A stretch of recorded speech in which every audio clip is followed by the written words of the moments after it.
आज हम दिल की कठोरता के बारे में शिक्षा शुरू करेंगे और ये मेरी बहुत ही पसंदीदा ऐसी शिक्षा है जिस पर मैं सेवा करना चाहता हूँ। ये सबसे महत्वपूर्ण शिक्षा है जो प्रभु ने मुझे सिखाई है। मैं तो हर एक विषय के बारे में यही तो कहता हूँ, लेकिन ये पूरी तरह सही है और इस बार मैं पूरी तरह सच कह रहा हूँ। मैं महत्वपूर्ण बातों को छोड़कर और कुछ नहीं सिखाता हूँ।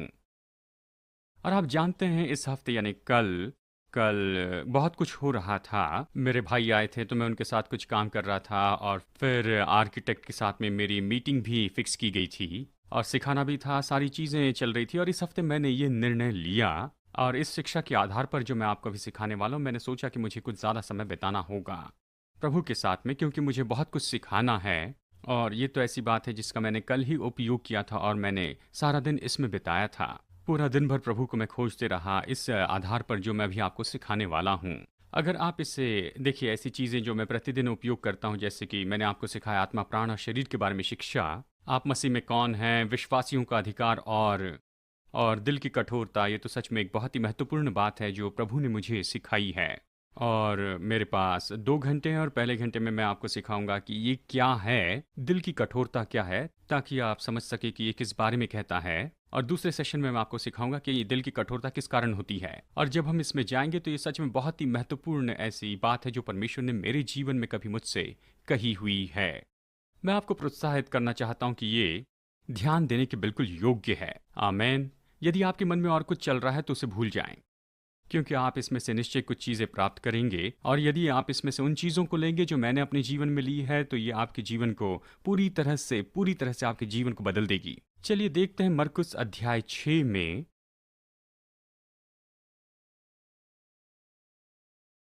और एक बार मैं हवाई जहाज़ में था और हम आ रहे थे शिकागो में, ग्रेट लेक के ऊपर से जा रहे थे और मैं तो बस पढ़ रहा था मरकुस अध्याय 6 से। और क्या आप जानते हैं, जब आप पढ़ते हैं आपका मन तो बिल्कुल कहीं और होता है और आप नहीं बता सकते हैं कि आपने कौन सा अध्याय पढ़ा है, कि आपके साथ कभी ऐसा हुआ है। और फिर दूसरी बार जब आप इसे पढ़ते हैं तो मैं कहूँ आप तो इसके अंदर पूरी तरह चले जाते हैं, आप पूरी तरह इसके साथ होते हैं। मैं इसे पढ़ रहा था और इसने मुझ पर पूरा प्रभाव डाला। मैं तो बस पढ़ रहा था कि यीशु ने वहाँ पर 5,000 लोगों को भोजन दिया और फिर उसने कहा, यहाँ मरकुस अध्याय 6 में वचन 45 कहता है, तब उसने तुरंत अपने चेलों को नाव पर चढ़ने के लिए विवश किया कि वो उसके पहले उस पार बैतसैदा को चले जाए जब तक कि वो लोगों को विदा करें। उन्हें विदा करके वो पहाड़ पर प्रार्थना करने को गया। और जब सांझ हुई तो नाव झील के बीच थी और वो अकेला भूमि पर था। जब उसने देखा कि वो खेते खेते घबरा गए हैं क्योंकि हवा उनके विरुद्ध थी, तो रात के चौथे पहर के निकट, मतलब देखिए चौथा पहर मतलब ये सुबह के 3 बजे से, यानी सुबह के 3 से 6 बजे के बीच का समय, ये उस समय की बात है, सुबह 3 बजे से लेकर 6 बजे के समय के बीच की बात। वो झील पर चलते हुए उनके पास में आया और उनसे आगे निकल जाना चाहता था, परंतु उन्होंने उसे झील पर चलते हुए देखकर समझा कि भूत है और चिल्ला उठे, क्योंकि सब उसे देखकर घबरा गए थे। पर उसने तुरंत उनसे बातें की और कहा, ढाढ़स बांधो, मैं हूँ, डरो मत। तब वो उनके तब वो उनके पास नाव पर आया और हवा थम गई और वे बहुत ही आश्चर्य करने लगे, वे बहुत ही चकित हो गए थे। जानते हैं मरकुस में ये जो घटना है ये बहुत ही अद्भुत ऐसी है। अगर आप इसके साथ में जोड़ते हैं इसी घटना के बारे में जब मत्ती अध्याय 14 में बताता है और यूहन्ना जो अध्याय 6 में बताता है, और यदि आप इन तीनों को एक साथ जोड़ते हैं तो ये तो रोमांचित करता है। ये वही घटना है जहां पर वो पानी पर चलते हुए आया और फिर पतरस ने कहा, यदि तू ही है तो मुझे पानी पर चल कर आने की आज्ञा दे। और मरकुस के अध्याय 14 में हम देखते हैं, मत्ती में पतरस नाव से बाहर आता है और वो चलते हुए यीशु के पास में जाता है और यहाँ पर जब वो यीशु से नजरें हटाता है, डूबने लगता है, यीशु उसे बचाता है और वो दोनों नाव की ओर आते हैं। और यूहन्ना अध्याय 6 में हम देखते हैं कि जैसे वो नाव में आता है तो उसी समय नाव, चेले और सब जो है तुरंत वहां पर झील के उस पार अचानक पहुंच जाते हैं। यानी इसका पूरा प्रभाव जानने के लिए इन तीनों भागों को आपको एक साथ जोड़ना होगा, लेकिन ये तो पूरी तरह से चकित करने वाला है। और मैं हवाई जहाज में वहां पर बैठा था, मुझे याद है विंडो सीट पर बैठे हुए मैं इसे पढ़ रहा था। देखिए यहाँ पर ये वचन कहता है, वे बहुत ही आश्चर्य करने लगे, बहुत चकित हो गए। और मैं इसे महसूस करने लगा। मैंने कहा, प्रभु कौन चकित नहीं होगा। मुझे याद है मैंने बाइबल नीचे रखी और मैं खिड़की से बाहर देख रहा था। हमारा हवाई जहाज बादल के ऊपर था और मैंने सोचा कि मैं अगर यीशु को इन बादलों पर चलते हुए देखूं, ये तो इससे बड़ा चमत्कार ही नहीं होगा जैसे कि यीशु वहां पर पानी के ऊपर में चल रहा था। देखिए तब क्या होता यदि मैं खिड़की से बाहर देखता और यीशु वहां पर बादलों पर चलते हुए आता, प्लेन के विंग पर बैठकर वेव करता। देखिए क्या होगा यदि आप इस तरह की कुछ चीजें देखते हैं तो। मैं तो बहुत ही रोमांचित हो जाता और इसके बारे में बहुत ही अच्छा महसूस करता और यही सोचता कि प्रभु ये तो बहुत ही अद्भुत है। देखिए हम सब रोमांचित हो जाते हैं जब इस तरह की कुछ बातें हम देखते हैं। और सच में मैं इसके अंदर पूरी तरह से चला गया। उसके बाद में 52 वचन मैंने पढ़ा। वे उन रोटियों के विषय में न समझे थे क्योंकि उनके मन कठोर हो गए थे। और फिर अचानक परमेश्वर ने मुझसे कहा कि ये लोग तो इन बातों को देखकर बहुत ही चकित हो गए क्योंकि उनके दिल बहुत ही कठोर हो गए थे।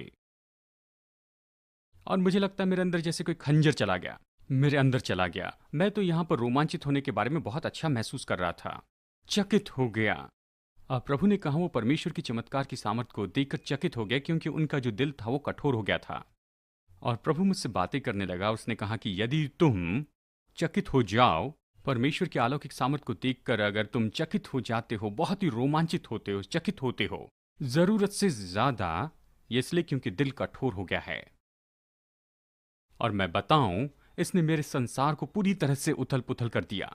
क्योंकि मैं हमेशा ये सोचता था जिस व्यक्ति का दिल कठोर है वो तो ऐसा व्यक्ति होगा जो प्रभु से नफरत करता है, बलवा करता है, प्रभु का इनकार करता है। मैं तो प्रभु से पूरे दिल से प्रेम करता था और उसे खोजने की कोशिश करता।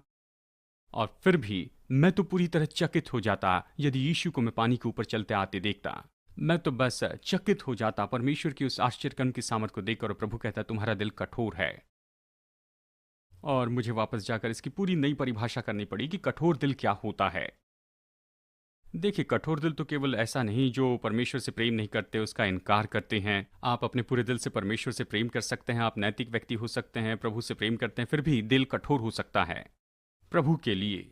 यह कठोर शब्द जब इसका इस तरह उपयोग होता है, इसका मतलब है ठंडा, जो सचेत नहीं है, महसूस नहीं करता और ना ही समर्पण करता है। कठोर शब्द का यही अर्थ है, ठंडा, जो सचेत नहीं है, महसूस न करने वाला, समर्पण न करने वाला। क्या ऐसा समय रहा जब आप परमेश्वर के लिए ठंडा महसूस करते थे? ऐसा समय रहा जब आप उसके लिए सचेत नहीं थे, प्रभु के लिए समर्पित न होने वाले थे? जानते ये क्या, ये कठोर दिल है। और जब मैंने इसे देखना शुरू किया, प्रभु ने मेरे दिल को खोलकर मुझे दिखाया कि मैं कितना कठोर हो गया हूं उसके लिए कुछ क्षेत्रों में। और ये इसलिए नहीं था कि मैं पाप में जी रहा था, प्रभु को नहीं खोज रहा था। ये बस इसलिए क्योंकि मैं ज्यादा सचेत हो गया था स्वाभाविक तरीके से काम करने के बारे में, इसके बजाय कि मैं अलौकिक तरीके से काम करूं। जानते ऐसे लोग हैं, जब चंगाई की बात आती है वो ये विश्वास करेंगे कि डॉक्टर को परमेश्वर आशीष देगा और डॉक्टर के हाथों पर आशीष देगा। और उन्हें वो विश्वास करते हैं कि कीमोथेरेपी से होकर जाने के बाद भी उनके बाल नहीं झड़ेंगे, कोई समस्या नहीं होगी और इस तरह की बातें हैं। लेकिन फिर भी उन्हें स्वाभाविक मार्ग से होकर जाना ही है, विश्वास करना कि प्रभु उन्हें स्पर्श करेगा, उन्हें स्वाभाविक तरीके से बाहर ही मिलेगा और वो उन्हें अलौकिक चंगाई देगा। वो तो इस पर विश्वास नहीं करते हैं। और सच तो बात यह है कि अगर कोई विश्वास करता है तो उसका वो मजाक उड़ाते हैं।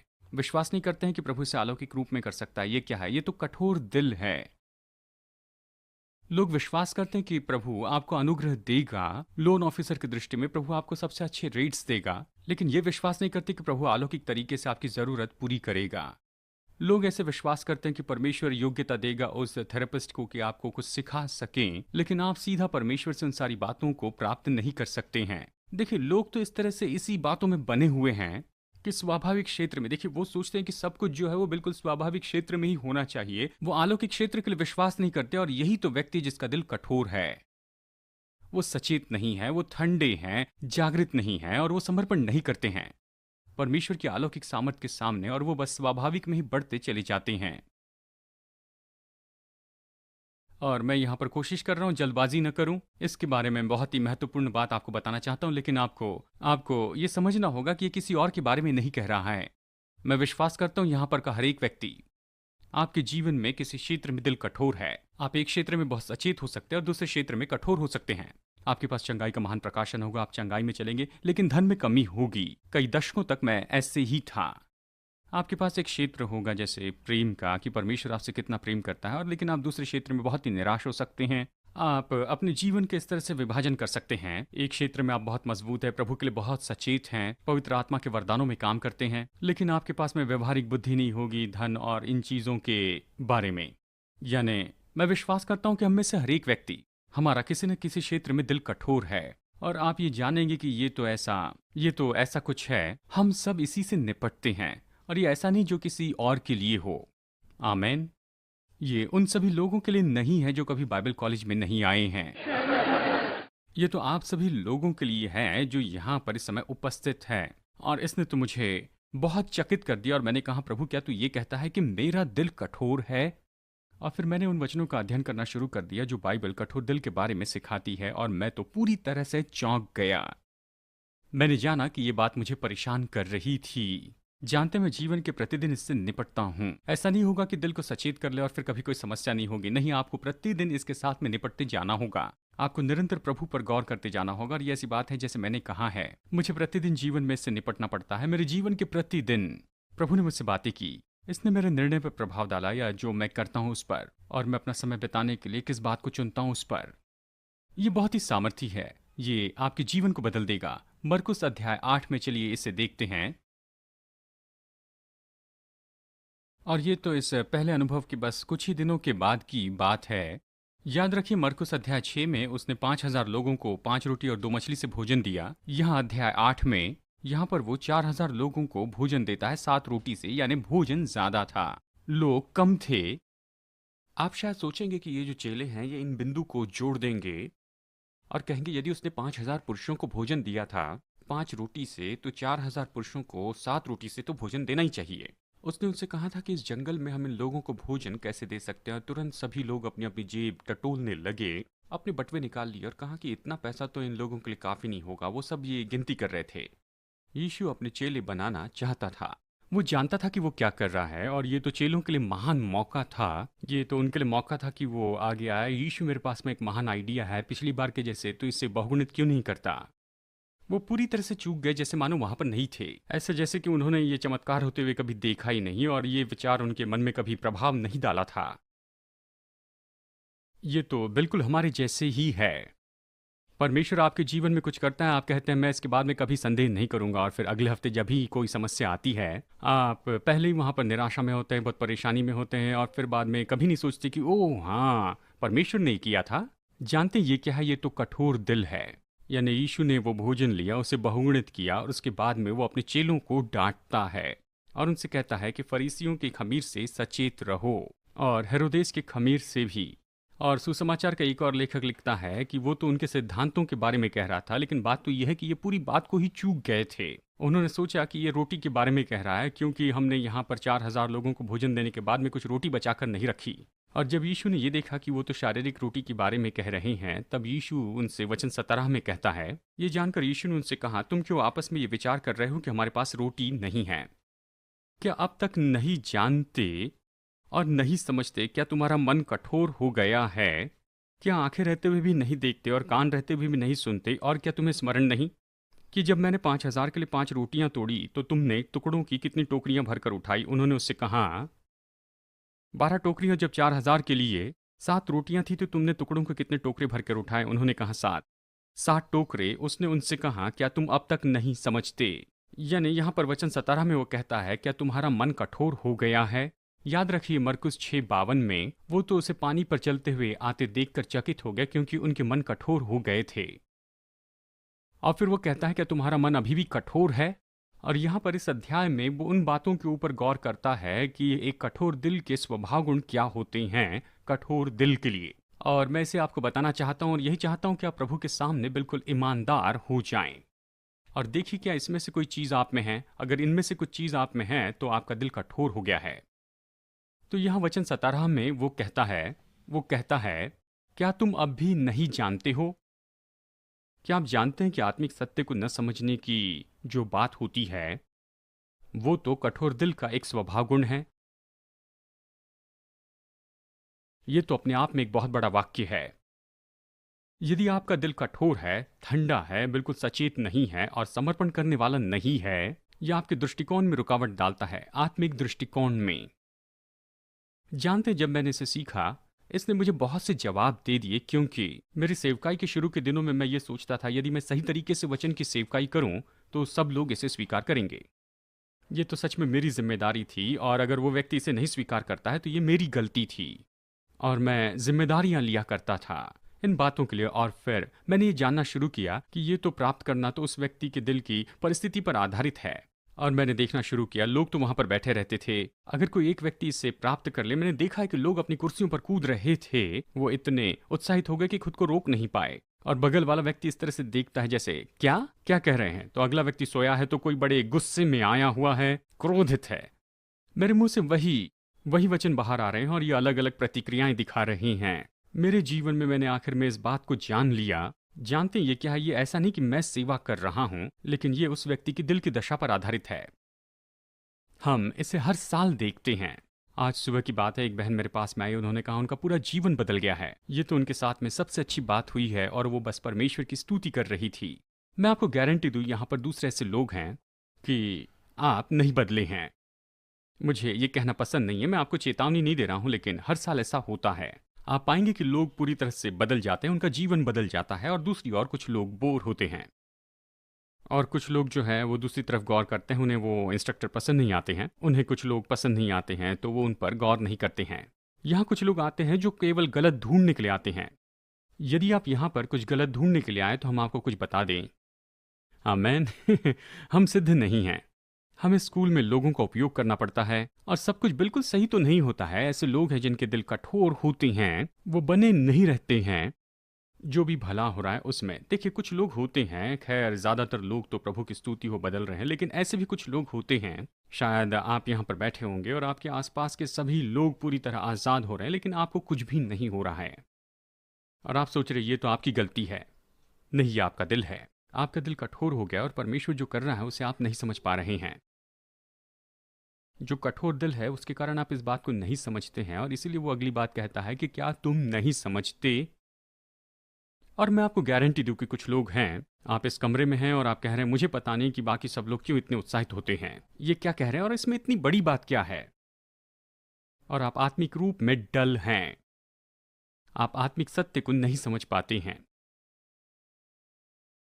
मैं आपको गारंटी दूं, जो लोग यहाँ पर हैं और जो लोग इसे प्राप्त कर रहे हैं, आपकी जो समझ है, आपका जो दृष्टिकोण है, वो तो बढ़ गया है। आपको यहाँ पर आकर केवल कुछ महीने हो गए, ये तो ऐसा है जैसे आप जो पहले नहीं देख सकते उसे देख रहे हैं। आप अभी समझने लग गए हैं कि ये सारी समस्या क्यों थी और अभी ये सब कुछ क्यों हो रहा था। जब आपका दिल परमेश्वर के लिए कोमल होता है, तो जो आपका दृष्टिकोण है और आपकी आत्मिक समझ यहाँ पर जड़ पकड़ने लगती है। अगर ऐसा नहीं तो आप मानो बस अपनी बाइबल पढ़ते हैं और आप कहते हैं मैं इसे नहीं समझ पाता हूँ, मैं तो बिल्कुल इसे नहीं समझ पा रहा हूँ। ये इसलिए कि आपका दिल कठोर है। ये इसलिए नहीं कि आप बुद्धिमान नहीं हैं, ये इसलिए नहीं कि आपके पास दिमाग नहीं है, ये इसलिए क्योंकि आपका दिल तो कठोर हो गया है। प्रभु के लिए ये आत्मिक दृष्टिकोण में रुकावट डालता है। देखिए, यदि मेरे पास समय रहा तो मैं निश्चय आपको फिरौन के बारे में बताऊंगा, क्योंकि लगभग 15 या 16 बार यहाँ पर कहा गया है कि फिरौन का दिल कठोर हो गया था। उसने अपने दिल को कठोर करना शुरू किया। उसके दिल को कठोर करने के बाद उसने अपने चुनाव से इसे किया। परमेश्वर इतना कठोर नहीं है कि वो उससे कहे ठीक है मैं तेरे हृदय को इस समय कठोर करता हूँ और फिर इसमें से महिमा ले, और फिर परमेश्वर इस मरी को भेजे। ये तो मानो फिर उनको अपने घुटने पर लाना होगा कि आखिर में वो पूरी तरह से कहें कि इन्हें जाने दो, तुम चले जाओ यहाँ से। फिर ये कहता प्रभु ने उसके दिल को कठोर किया और उसने कहा कि नहीं। उन्हें मिस्र में से बाहर निकालने के बाद में परमेश्वर निर्गमन 14 में ये कहता है, मैं फिरौन के दिल को कठोर कर दूंगा, वो तुम्हारे पीछे आएगा। हालांकि पहलोठे तो मर चुके थे, सामान्य रूप में ये देश तो पूरी तरह से नाश हो गया था। इस्राएली लोग बाहर आए, मतलब पूरी तरह से उन्होंने विजय पाई, और 3 दिनों में ही परमेश्वर ने फिरौन के दिल को कठोर कर दिया, और फिरौन तो हर कारण से इस्राएलियों का पीछा करने लगा। शायद आप ये सोचेंगे कैसे कोई इतना मूर्ख हो सकता है। आप जानते हैं जब आपका दिल कठोर होता है तो आप मानो आत्मिक रूप से मतिमंद हो जाते हैं। और ये तो इसकी बिल्कुल सरल ऐसी परिभाषा है। ये आपको आत्मिक रूप से ऐसे बनाती है जैसे कि आप मतिमंद व्यक्ति हो गए हैं। कुछ लोग इससे ठोकर खाते हैं क्योंकि ये राजनीतिक रूप में इन दिनों में बिल्कुल सही नहीं है। जानते हम पहले इसी तरह से कहते थे, हम मुझे इसके बारे में कुछ गलत नहीं कहना है, बस दिमाग काम नहीं करता है। आप नहीं समझ सकते हैं, आप नहीं जान सकते हैं। और फ़िरौन, ये देखिए वचन इस तरह से कहता है कि आग उनके सामने गई, वो वहाँ से निकलकर, वो वहाँ पर इस्राएलियों के सामने से निकलकर इस्राएली और मिस्रियों के बीच में आ गई। और इस्राएलियों ने जैसे 10 कमांडमेंट्स में दिखाया वैसा नहीं, लेकिन उन्होंने उस लाल समुद्र को पार किया पूरी रात में, यानी लगभग 12 घंटे तक वो पार करते रहे। उन्होंने लाल समुद्र को पार किया और ये आग का खंभा पूरी तरह से उस तराई को ब्लॉक किए हुए था, और इसने इसराइलियों को ज्योति दी और मिस्रियों पर इसने अंधेरा किया। यदि मैं एक बड़े आग के खंभे को देखूं जो कि 100 फीट चौड़ा होगा और सैकड़ों फीट ऊंचा होगा, और जो मेरे दुश्मनों पर रोशनी करता है और मुझ पर अंधेरा करता है, तो उनका पीछा करने के लिए मुझे बुद्धिमान होना होगा, मुझे जानना होगा परमेश्वर उनकी ओर से है।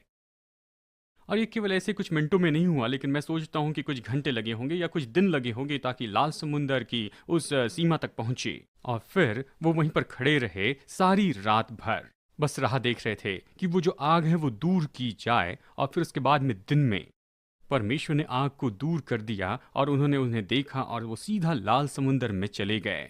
क्या आपको लगता है कोई इतना बुद्धिमान होगा कि ये सोचे कि ये बात सही नहीं है? और फिर अंत में जैसे वो लाल समुद्र के अंदर आ गए तो परमेश्वर ने उनके रथों के पहिए निकाल दिए, और फिर एक बुद्धिमान मिस्री व्यक्ति ने कहा, चलो भागते हैं क्योंकि परमेश्वर इनकी ओर से लड़ रहा है। मैं सोचता हूँ कि ऐसी बात को समझने के लिए कितना समय लगता है, लेकिन क्या आप जानते हैं उनका दिल कठोर हो गया था और इसके कारण वो आत्मिक डल हो गए और वो उनका पीछा नहीं छोड़ना चाहते थे। ऐसी बात जिसे एक बच्चा भी समझ सकता था। जानते हैं जब आप बाइबल पढ़ते हैं और ऐसा लगता है कि आप इसे नहीं समझ पा रहे हैं, आप नहीं समझ पाते हैं कि आप क्यों चंगाई नहीं पा रहे हैं, क्यों सब कुछ काम नहीं कर रहा, और ऐसे लगता है कि आप इन बातों को नहीं समझ पाते, इन्हें आप नहीं जान पाते हैं। ये इसलिए क्योंकि आपका दिल कठोर हो गया है, और ये तो खास स्वभाव गुण हैं कठोर हृदय के। अब निश्चय जानता हूँ यहाँ पर बैठा हर एक व्यक्ति, हमारे जीवन में ऐसे कोई क्षेत्र हैं, आपका दिल वहाँ पर कठोर है, आप इसे नहीं समझ पाते, इसे नहीं जान पाते हैं। और फिर अगले वचन में वो आगे ये कहता है कि तुम्हारी आंखें तो हैं, तुम नहीं देखते हो, और तुम्हारे कान हैं, तुम नहीं सुनते हो। यीशु हमेशा लोगों से ये कहता था कि जिसके पास सुनने के कान हो वो सुन ले। देखिए, आप सभी के सिर के ऊपर में ये कान तो जरूर हैं, लेकिन ये कहता है कि अपने दिल से सुने, यानी इसे जानने, इसे समझने की क्षमता रखें। मतलब यहाँ पर इस व्यक्ति की आंखें हैं लेकिन वो नहीं देख सकते हैं आत्मिक चीज़ों को। आप केवल शारीरिक चीज़ों को देख सकते हैं, आप केवल देख सकते हैं संदेह, शक, अविश्वास, इन सारी बातों को, और भलाई को नहीं देख सकते। मैं जानता हूँ यहाँ पर का हर एक व्यक्ति बुरी परिस्थिति में से गया, और उस समय कोई ऐसा आदमी जो कि बहुत ही आत्मिक है, प्रभु के लिए सचेत है, वो आते हैं और ये कहने लगते हैं कि आप सच में बहुत ही आशीषित हैं, जो सारी अच्छी चीज़ें उन्हें आप देखो, और आप उन्हें नहीं समझ पाते हैं। ये मानो आपकी आंखें, लेकिन आपने कभी भली चीज़ों को नहीं देखा, आपने नहीं देखा कि परमेश्वर ने आपकी सुरक्षा की है, ये और बुरा हो सकता था, और हम उन्हें नहीं देखना चाहते, नहीं सुनना चाहते हैं। जानते हैं ये कहता है, क्या तुम नहीं सुनते? यीशु ने यूहन्ना 10 में कहा कि मेरी भेड़ मेरी आवाज़ सुनती है, और अजनबी की आवाज़ वो कभी नहीं सुनेगी। लेकिन फिर भी सामान्य विश्वासियों का जो अनुभव हो तो इसका उल्टा ही है। वो तो शैतान को सुन सकते हैं, लेकिन वो प्रभु को नहीं सुन सकते। मेरे पास कुछ लोग आते हैं, जब मैं कहता हूँ कि मैंने परमेश्वर की सुनी, तो वो पूछते हैं आप परमेश्वर की कैसे सुन सकते हैं? मतलब शैतान ने मुझसे कहा कि मैं कभी परमेश्वर की आवाज़ को नहीं सुन पाऊंगा, और फिर शैतान ने ये कहा, शैतान ने वो कहा, और उन्हें शैतान के सुनने में कोई समस्या नहीं होती है। वो शैतान की आवाज़ को सुन सकते हैं। यूहन्ना 10 में यीशु ने जो कहा, ये तो बिल्कुल उसका उल्टा ही है। जानते हैं क्यों? ये कठोर दिल है।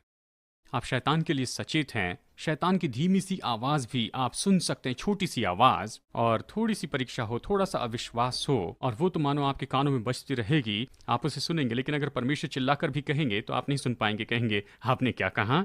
नहीं सुन पाते।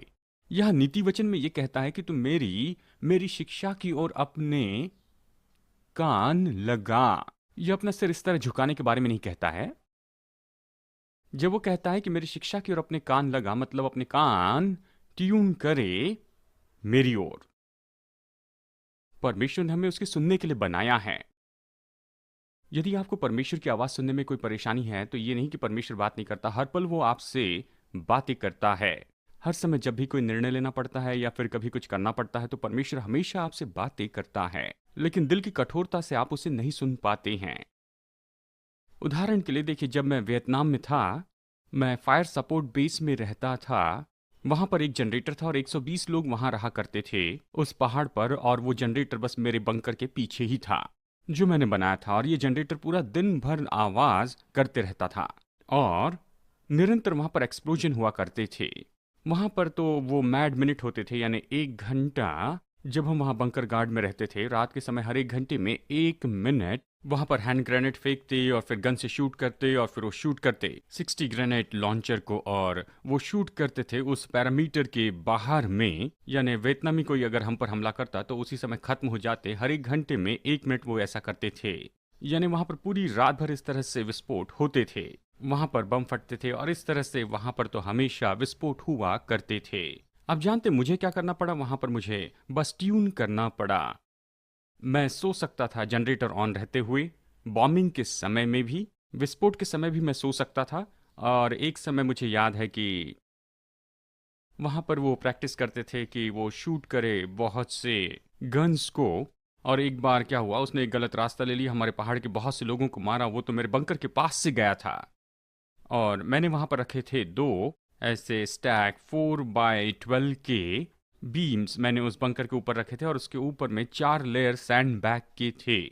और वो मिनी गन इन सारी चीज़ों में से होकर नीचे गई, और जहाँ पर मैं सोता था वहाँ पर नीचे वो 6 इंच चली गई। और फिर उसके बाद में हमने फ्लोर डग की, और उस राउंड को निकालने के लिए हमें 1 फीट खोदना पड़ा।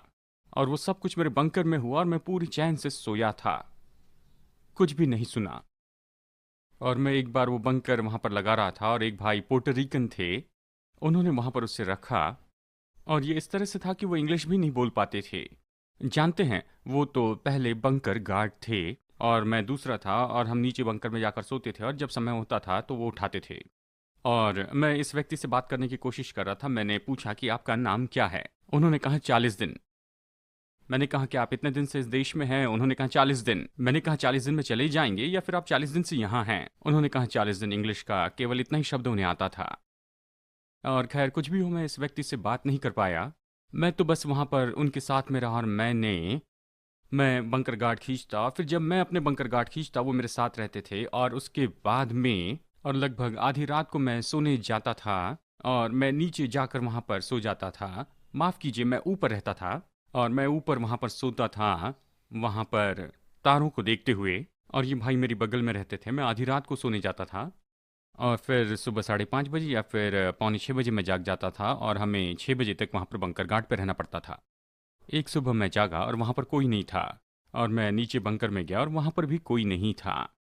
और बंकर गार्ड ख़त्म होने तक मैं वहीं पर रहा, और उसके बाद में मैं पहाड़ पर गया।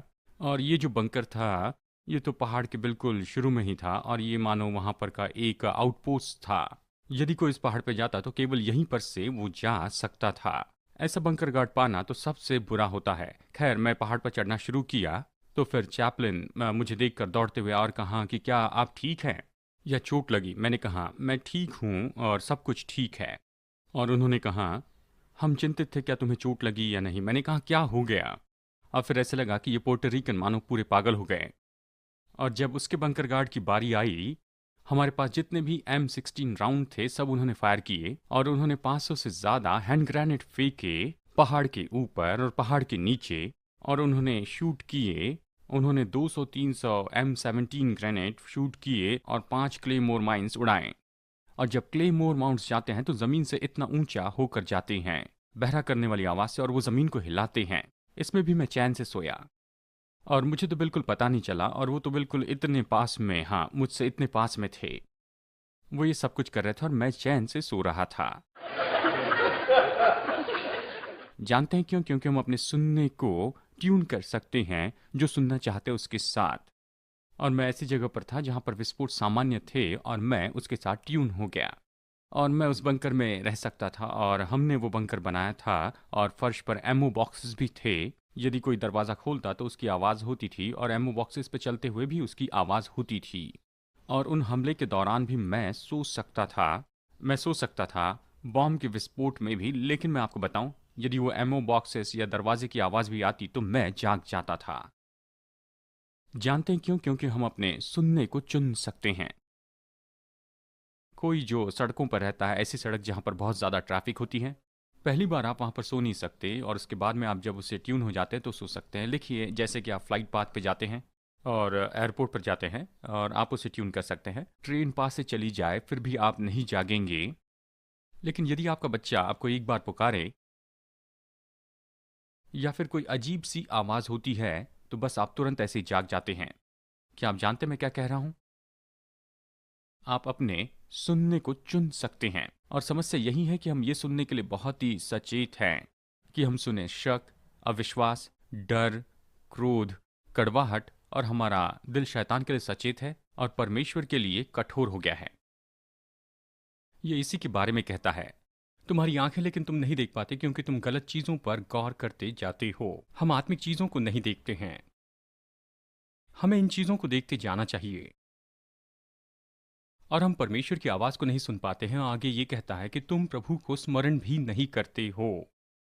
क्या आप जानते हैं कठोर दिल का एक स्वभाव गुण ये है कि परमेश्वर ने आपसे जो कहा आप उसे याद नहीं रख पाती हैं।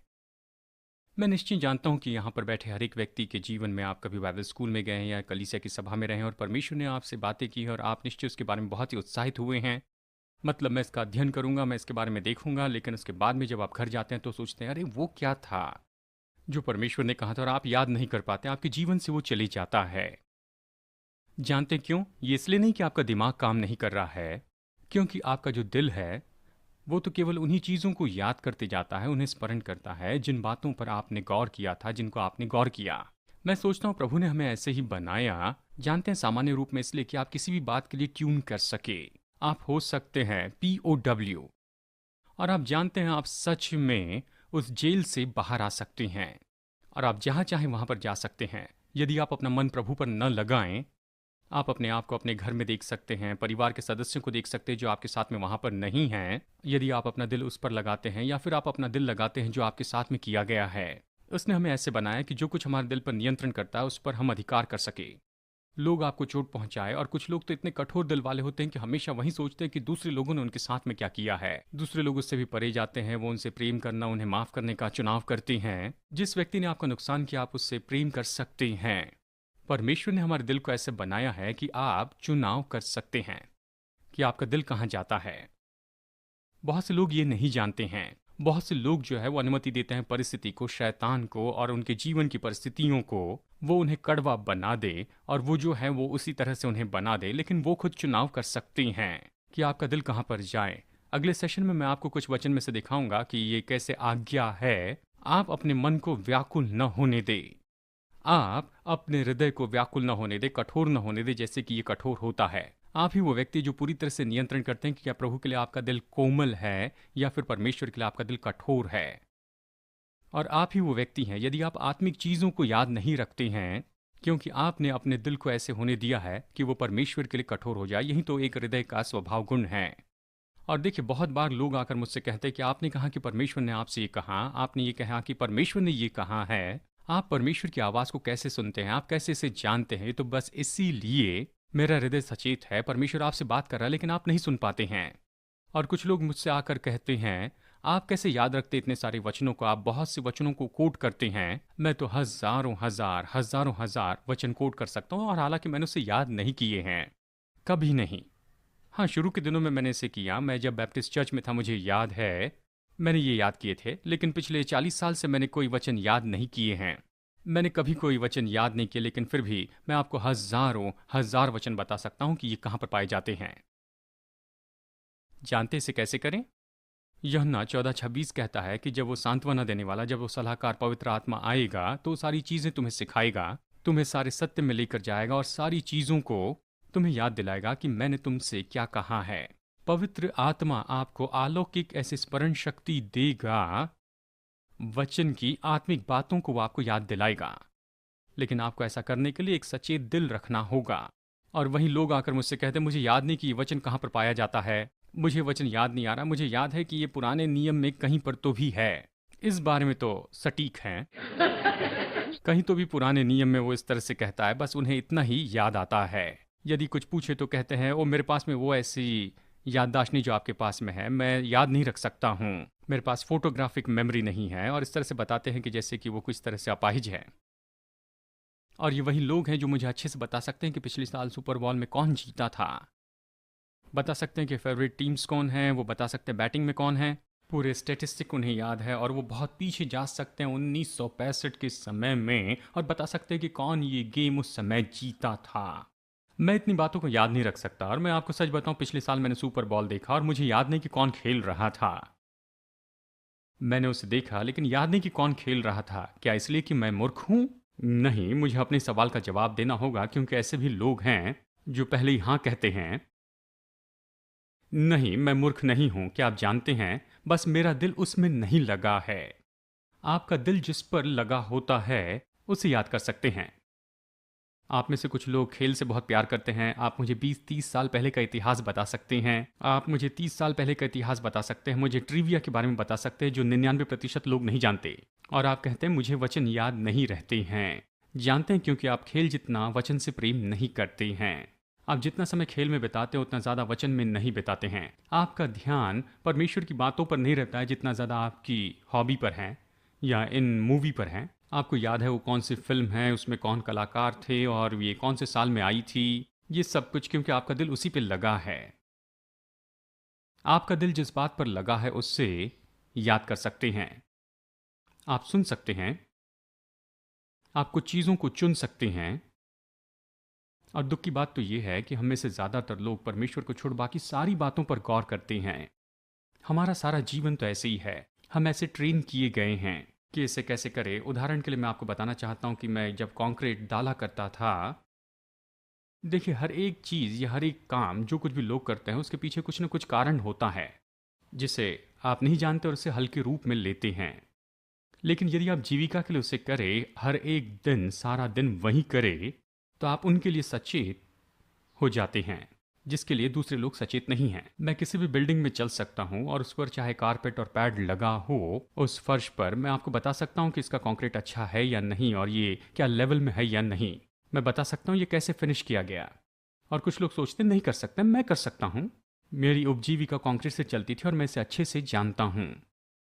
मेरे एक दोस्त है जॉन ए, जिन्होंने मेरी मदद की है। वो पेपर बेचते थे जीविका के लिए।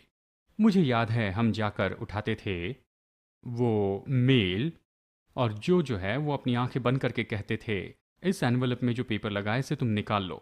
और उनकी तो आंखें बंद होती थी, वो उसे महसूस करते थे।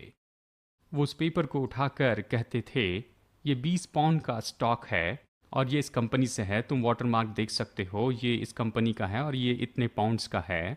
और वो तो मुझे इसके बारे में हर एक चीज़ बताते थे। हम उसे उठाते, देखते, वाटरमार्क देखते, हाँ ये तो इसी कंपनी का है और ये इतना ही है। क्या आप जानते हैं आप सब में इसे जानने की ये योग्यता है, लेकिन आपने अपने आप को उसके लिए बिल्कुल सचेत नहीं किया है, उस पर गौर नहीं किया। इसलिए अगर आप पेपर उठाते हैं, आप ये कहेंगे कि ये एक अच्छा पेपर है, लेकिन आपको पता नहीं इसके अंदर कौन सी चीज़ें हैं और ये कौन सी कंपनी से आया हुआ है। आप खुद को सचेत कर सकते थे ताकि उसे महसूस कर कर ही आप बता सकते हैं। आप इस पर चल के बता सकते थे कि ये कंक्रीट का काम जो है अच्छा हुआ है या नहीं। देखिए इन दिनों में सब कुछ पूरी तरह से लेवल करना होता है और मैं आपको चलकर आराम से बता सकता हूँ कि ये एक साथ लेवल हुआ है या नहीं। जब वो कहते हैं कोई तस्वीर लगाते हुए क्या लेवल में है या नहीं, अगर थोड़ी सी भी कमी है तो मैं बिल्कुल बता सकता हूँ ये लेवल में नहीं है। मैं बता सकता हूँ ये लेवल में है या नहीं क्योंकि मैंने उसके बारे में सचेत होते हुए साल बिताए हैं। और जब मैं कोलोराडो में रहने के लिए गया, आप जानते हैं मेरी परवरिश एक शहर में हुई। और यदि आप जानना चाहते हैं कि वातावरण कैसा है तो आप वहाँ पर टेलीविज़न शुरू करते या फिर रेडियो शुरू करते और वो आपको बताते हैं। और जब मैं प्रिचेट में रहने के लिए गया तो उन लोगों ने कहा देखो अभी बारिश आने वाली है।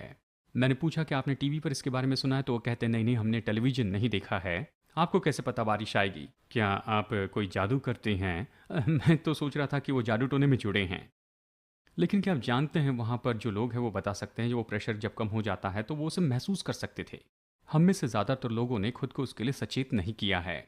लेकिन कुछ समय के बाद में आप इसे जानते हैं। कहिए कि अगर आप यहाँ कोलोराडो में रहने लगते हैं जहाँ बहुत कम ह्यूमिडिटी है और उसके बाद में फिर आप दक्षिण में जाते हैं और आप वहाँ पर ह्यूमिडिटी में रहते हैं, तो आप इसको महसूस कर सकते हैं क्योंकि आपने यहाँ पर सूखे वातावरण में इसे सीखा है। लेकिन उस समय के पहले मैं इस फ़र्क को नहीं जानता था। मुझे याद है कोलोराडो में जब मैं पहली बार कार चला रहा था तो मैं गैस भरने के लिए वहाँ पर रुका और मैं वहाँ पर बाहर निकला और मैंने वहाँ पर उस सर्विस स्टेशन अटेंडेंट से पूछा कि ये सब क्या है। और उसने कहा क्या? मैंने कहा ये महसूसीकरण, यहाँ पर कुछ तो अलग ही है। उसने कहा किस बारे में, वो इसे नहीं जानता था और मैं भी नहीं जानता था कि ये क्या है, लेकिन जब मैंने बाद में जाना ये तो सूखा वातावरण है। वहाँ पर ह्यूमिडिटी की कमी थी, मैं तो कभी ऐसी जगह नहीं था जहाँ पर श्वास में पानी न ले सके। मेरी परवरिश तो ह्यूमिडिटी में ही हुई थी और जब मैं वहाँ पर गया तो मैंने महसूस किया कि कुछ न कुछ गलत है और वहाँ पर जो जन्मे हैं उन लोगों को कुछ भी नहीं लगता है। क्या आप जानते हैं कि आप हर तरह के काम करने के योग्य व्यक्ति हैं? देखिए, ये हो सकता है कि मैं किसी कमरे में हूँ और उस कमरे में यहाँ पर शायद सैकड़ों लोग हो, यहाँ पर 100 लोग अगर बातें करते हैं और अचानक वहाँ पर जेमी आ जाए, अगर वो एक ही बात कुछ कहे तो मैं उनकी आवाज़ को पहचानूंगा, क्योंकि पूरे कमरे में मैं उनकी आवाज़ जानता हूँ, क्योंकि मैं उनकी आवाज़ के लिए सचेत हो गया हूँ। शायद 100 लोग बातें कर रहे हो, लेकिन फिर भी मैं उनकी आवाज़ को पहचान सकता हूँ, उनकी हंसी को पहचान सकता हूँ। क्या आप जानते हैं, जब लोगों को चलते हुए हम देखते हैं और लोगों को अगर हम पीछे से देखें तो सभी लोग पीछे से एक समान ही दिखते हैं, लेकिन क्या आप जानते हैं हर एक व्यक्ति अलग तरीके से चलता है? चलने के अलग तरीके होते हैं, और अगर मैं आपको जानता हूँ, अगर मैंने आपके चलने के बारे में खुद को सचेत किया है, तो भीड़ में से भी मैं आपको चुन सकता हूँ। पीठ देखकर बता सकता हूँ कि आप कौन हैं। कुछ भी हो, इसे कहने के लिए मेरा कारण यही है कि यदि आप इस बात को नहीं जानते हैं, लेकिन आप अपने कान को परमेश्वर की ओर लगा सकते हैं कि आप परमेश्वर की आवाज़ को सुन सके, आप परमेश्वर के पीछे चले, उसे समझ सके, आप देखें कि वो आपसे क्या कह रहा है और आप याद करते हैं कि उसने क्या कहा है। और इसका केवल संबंध है आपकी फोकस और आपके समर्पण के लेवल से प्रभु की ओर। अगर मैंने जो कुछ भी कहा उसके अंदर किसी भी क्षेत्र में अगर आपको परेशानी हो रही है, तो आपका हृदय प्रभु के लिए कठोर हो गया है और ये अनदेखा करने के कारण होता है। यदि आप गौर करें कि आप अभी भी मरकुस अध्याय 8 में हैं, कठोर दिल के बारे में ये स्वभाव गुण उसने मरकुस अध्याय 8 में बताने के बाद में उसने इस तरह से कहा, उसने कहा कि जब जब मैंने 5,000 के लिए 5 रोटियां तोड़ी थी तो तुमने टुकड़ों की कितनी टोकरियां भरकर उठाई? उन्होंने कहा 12 टोकरियां। और जब 4,000 के लिए 7 रोटियां थी तो तुमने टुकड़ों के कितने टोकरे भरकर उठाए थे? उन्होंने कहा 7 टोकरे। उनके पास में जानकारी तो थी, उनके पास में ज्ञान था, लेकिन ये ज्ञान तो उनके विचारों पर प्रभाव नहीं डाल रहा था और उनके निर्णयों पर। जब उसने उनसे पूछा कि इतने लोगों को हम इतने कम भोजन में कैसे खिला सकते हैं, जो कुछ भी पहले हुआ था उसका प्रभाव इन पर नहीं हुआ, जैसे मानो ये कभी हुआ ही नहीं था। इससे कोई फर्क नहीं पड़ा कि किस तरह वो अपनी समस्याओं से निपटे। और वो कहता है दिल कठोर होने के कारण। और भाइयों और बहनों, एक कारण है, जब हम परमेश्वर से मुलाकात करते हैं और प्रभु हमको छूता है, हम कहते हैं हम पहले जैसे नहीं रहेंगे। प्रभु ने दिखाया कि वो मुझसे प्रेम करता है, मैंने पवित्र आत्मा का बपतिस्मा प्राप्त कर लिया और मेरा जीवन पहले जैसे नहीं रहेगा। और फिर ऐसा कुछ होता है जैसे लगता है कि मानो ये कभी मुलाकात हुई नहीं थी। और फिर ये तो बस केवल कठोर दिल के कारण होता है। ये आपको डल करता है, आपको दृष्टिहीन बनाता है, आप इसे नहीं देख सकते, नहीं सुन सकते, आपको ये याद भी नहीं आता है, आप इसके लाभ को खो देते हैं। जानते हैं, जून ए, जिन्होंने मुझे सेवकाई में शुरू में लाया था, वो सेवकाई से बाहर चले गए, मुझ पर क्रोधित हुए, मुझे कोसने लगे, व्यभिचार किया और बहुत सी गलत काम किए। मैं उनसे प्रेम करता हूँ। प्रभु ने मेरी मदद की कि मैं उन्हें वापस सेवकाई में लाऊं। उन्होंने फिर से सेवकाई शुरू की और मैं उन्हें लेकर गया फीनिक्स में, और हमने वहाँ पर एक साथ सभा की। और सच बताऊं, ये मेरे लिए बहुत ही महान बात थी, क्योंकि 20 साल से भी ज़्यादा समय हुआ था जब मैंने जो के साथ में संगति की थी। और जब हम फीनिक्स में थे, दिन में हम कार चलाते थे और जो कुछ भी परमेश्वर ने हमारे जीवन में अद्भुत काम किए वो बताते जा रहे थे। उस समय के बारे में जब मैं उनके घर में था और हम वहाँ पर पढ़ रहे थे पेंतिकोस्त के दिन के बारे में कि वहाँ पर आंधी की सी हवा चली और फिर अचानक वहाँ पर ये आवाज़ हुई, और उस समय बहुत ज़ोरों की हवा चली और जो पर्दे थे बिल्कुल एक लेवल पर हो गए, इतनी ज़ोर से बाहर हवा चल रही थी और वहाँ पर एक मोमबत्ती जल रही थी और इसकी लौ हिल भी नहीं रही थी। और ये तो बहुत ही अलौकिक बात हो रही थी। और मैं बताऊं, मैं बहुत डर गया था कि मैं कार चलाते हुए घर में आया और मैंने अपने कवर को अपने सिर पर रख दिया, ये आशा के साथ में शायद ये मुझे परमेश्वर से बचा लेगा। हम इसके बारे में कह रहे थे और फिर मैंने कहा कि मानो जो जैसे आकाश में उठा लिए गए हो। वहाँ उन्होंने 4 जानवर देखे। बाइबल में उन्होंने इसके बारे में कभी नहीं पढ़ा था। एक का चेहरा उकाब के जैसे था तो दूसरे का चेहरा गाय के जैसे था। और मैंने प्रकाशित वाक्य में से निकाल कर बताया, देखो जो ये तो बिल्कुल यही है, ये 4 जीवित प्राणी हैं जो सिंहासन के पास में है। आप परमेश्वर की उपस्थिति में थे। उन्होंने नहीं पढ़ा था और हम इन चीज़ों पर बातें कर रहे थे। और फिर शायद 2 या 3 दिन के बाद में जो वहाँ पर आया, उन्होंने कहा ये सब रोक दो, मैं इसके बारे में अभी एक और नहीं सुनना चाहता। मैंने कहा क्यों नहीं? उन्होंने कहा कि मुझे अभी ये याद नहीं आता है। परमेश्वर की उपस्थिति में उठाए जाने को वो याद नहीं कर पाए थे। वो उस समय को भी याद नहीं कर पाए जब आंधी की सी हवा चल रही थी और पर्दे इस स्तर पर उठे थे। वो बहुत सी बातों को याद भी नहीं कर पाए। उन्होंने कहा तुम्हें ये सारी बातें कैसी याद रहती हैं? और क्या आप जानते हैं यही तो एक कारण है जिसके कारण वो परमेश्वर से दूर चले गए। वह विचार में गिर गए। ये बस इसलिए हुआ क्योंकि उन्होंने अपने दिल को परमेश्वर के लिए सचेत नहीं रखा। वो अपना दृष्टिकोण ही खो बैठे। मैं आपको बताऊं, याददाश्त ये आपके जीवन में सबसे अच्छी और महत्वपूर्ण बात है। हर एक बात जो परमेश्वर ने मेरे जीवन में की है पिछले 43 साल से, या लगभग पिछले 44 साल से, वो अभी उतनी ही ताज़ा है जैसे कि उस दिन जब ये हुए थे। मैं इसे बार बार याद करता हूँ, मैं इसे बार बार देखता हूँ। शायद ऐसे दिन ज़्यादा दिन नहीं हो गए मेरे जीवन में पिछले 43 सालों में जहाँ मैंने प्रभु को धन्यवाद नहीं दिया होगा। उसने जो किया मैं उसे याद करता हूँ, उसे धन्यवाद देता हूँ और मैं इन बातों के बारे में सोचता हूँ। और इस कारण जब भी मैं किसी समस्या में गिरता हूँ, मेरे पास यहाँ पर 43 साल का इतिहास है, यहाँ पर इतने सारे चमत्कार हुए, मैं उन बातों को याद करता हूँ। मैं हमेशा तुलना करके कहता हूँ, देखो परमेश्वर ने तो इससे बड़ी समस्या से मुझे निकाला, ये तो छोटी समस्या है, ये तो छोटी सी बात है, बेटे को मुर्दों में से जीते हुए देखने से, ये कुछ भी नहीं है। और ये तो बस आपको एक अलग दृष्टिकोण देती है। लेकिन मैं लोगों के साथ में व्यवहार करते हुए इस बात को जानता हूँ कि बहुत से लोगों के जीवन में जो महान काम प्रभु ने किए हैं, आप उन्हें खो देते हैं। कुछ समय के बाद वो गायब हो जाते हैं। आप नई समस्याओं में गिरते हैं और आपको लगता है कि आपने कभी परमेश्वर को पहले देखा ही नहीं है। आपके पास इतिहास नहीं, ये पूरी तरह से नई बात होती है और आप निश्चित नहीं जानते कि ये काम करेगा। ये कठोर दिल है। मतलब यानी पहले ही आपने उद्धार पा लिया है, और यदि आपने पवित्र आत्मा का बपतिस्मा पाया और परमेश्वर ने आपके जीवन में काम किया है, तो ये बातें आपके जीवन में बिल्कुल ताज़ा हो, ताकि जब भी कोई समस्या आपके सामने आती है, आपके पास इतने सालों के ये चमत्कार जो प्रभु ने किए हैं, जो परमेश्वर ने आपसे कहे हैं, और आप इस एक समस्या को देखते हैं। लेकिन कुछ लोग तो ऐसे होते हैं जो प्रतिदिन सुबह नई दुनिया में जागते हैं। आपको बिल्कुल याद नहीं है कि इसके पहले क्या हुआ है, और आप इस बारे में निश्चित नहीं कि इस दिन के अंत तक आप प्रभु की सेवा करेंगे। मेरे पास 43 साल है जब मैंने पूरे दिल से परमेश्वर को खोजा है, और नया जन्म पाकर मुझे अब 53 साल हो चुके हैं। और मैं जो भी करता हूँ ये इसके ऊपर प्रभाव डालता है, और मैं इसे ऐसे ही ऑन नहीं करता हूँ। मेरा दिल इन चीज़ों के लिए सचेत है। मैं बताऊँ, ये बहुत महत्वपूर्ण है। कठोर दिल वाले तो वो नहीं हैं हत्यारे, व्यभिचारी, बलात्कारी लोग। कठोर दिल वाले तो अच्छे नैतिक लोग भी हैं। वो इस बात को नहीं समझते, इसे नहीं जान पाते हैं और ना ही याद रखते हैं। उनके पास आंखें लेकिन वो प्रभु को नहीं देख सकते, उनके पास कान है लेकिन प्रभु को नहीं सुन सकते हैं। ये कठोर दिल है। लेकिन मैं आपको बताऊं, जब आप वचनों में से होकर जाते, काश मेरे पास समय और ज़्यादा होता। मेरे पास सैकड़ों ऐसे वचन हैं जो कठोर दिल वाले व्यक्ति के बारे में बताते हैं, और मैं आपको उसके परिणाम भी बताता इसके बारे में। फिरौन तो मेरे लिए बहुत ही एक अच्छा उदाहरण है, क्योंकि ये व्यक्ति, देखिए वहाँ पर मेंढक थे जो कि हर जगह पर थे। उसके खाने में थे, कपड़ों पर थे, बिस्तर पर थे। वो सैंडल पहनते थे, उनके पास मेरे जैसे अच्छे जूते नहीं थे, और जब भी वो चलते तो उनके पैरों तले जो मेंढक है वो कुचले जाते थे। और फिर आखिर में उसने पश्चाताप किया। उसने मूसा को बुलाकर कहा कि इन मेंढक को तुम दूर करो। और फिर मूसा ने कहा, ये तो सच में महिमा के लिए है। हाँ मुझे बताओ, तू बता हमें कब जाने देगा, और उसी समय ये भी चले जाएंगे। ये व्यक्ति इतना कठोर दिल वाला था, उसने कहा कल इसी समय चले जाना। वो तो कह सकता था अभी चले जाओ, लेकिन मैं आपको बताऊं, जो कठोर दिल है वो तो आपको पूरी तरह से अपाहिज कर देता है। वो तो बहुत बड़े मौके को खो बैठा। हमारी बहुत सी क्रियाएं ऐसे दिखा सकती हैं, क्योंकि हम आत्मिक रूप में मानो अपाहिज हैं। हम इस बात को नहीं समझते। हम तो कठोर दिल वाले हैं, आत्मिक रूप में अपाहिज हैं, इस बात को नहीं समझते, ना ही जानते हैं। हम नहीं देख सकते, ना ही सुन सकते हैं, हम याद भी नहीं कर सकते हैं। ये कठोर दिल है। यानी हमें पश्चाताप करना और कहना है कि हे प्रभु, मुझे सिखा कि किस कारण मेरा दिल कठोर होता है। मैं खुश हूं आपने पूछा, क्योंकि अगले सेशन में यही सिखाऊंगा।